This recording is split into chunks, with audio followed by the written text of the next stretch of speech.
I'm seriously considering running in the 2028 presidential elections.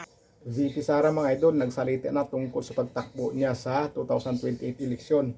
Pakinggan po natin mga idol. Noong January, pumunta akong Japan.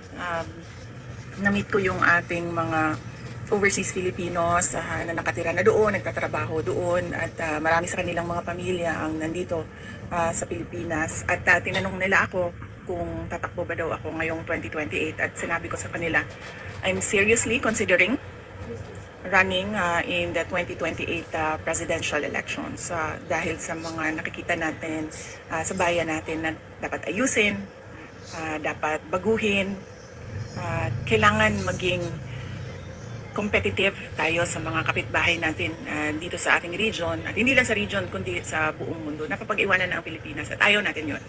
Sa 2025 elections, pinag-iisipan ko pa kung ano yung participation ko.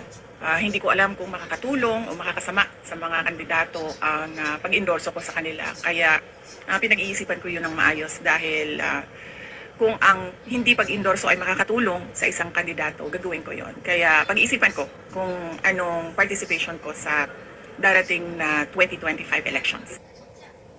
So yun mga idol, sigurado na po ang pagtakbo ni VP Sara Duterte sa 2028 presidential election. Ayos mga idol, ayos.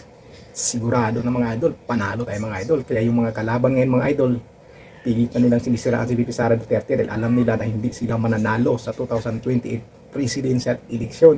Hindi nila matatalo ang mga Duterte dahil mahal ang taong bayan, o karamihan ng taong bayan ay mahal po ang mga Duterte dahil ang mga Duterte po ay totoong naglingkod sa bayan. Yan po ang katotohanan kung bakit minahal ng taong bayan ang mga Duterte, dahil sila po talaga ang totoong naglingkod sa taong bayan at sila po ay walang bahid korupsyon. Yung korupsyon na pinapa-impeach sila kay Sara Duterte ay gawa lang yan. Hindi po yan totoo. Yan po ay pagdidimuli sila kay Sara Duterte para hindi na makakatakbo sa 2028 eleksyon. Yan po ang katotohanan dyan.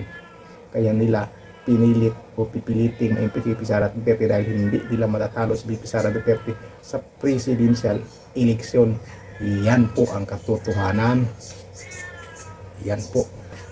Kaya mga idol, full support po tayo kay VP Sara Duterte. Hindi nila matatalo yan sa 2028 eleksyon.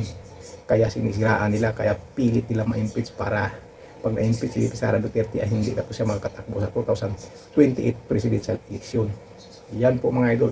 Kaya pilit nilang sinisiraan si VP Sara ngayon pa lang, napakalayo pa ng eleksyon, sinisiraan na nila mga idol, tinitira na nila mga idol. Kaso hindi sila magtatagumpay sa kanilang mga balak mga idol dahil mahal ang taong bayan si VP Sara Duterte at ang pamilya Duterte, dahil sila po ang totoong nagmamahal sa bayan at naglilingkod sa bayan ng tapat.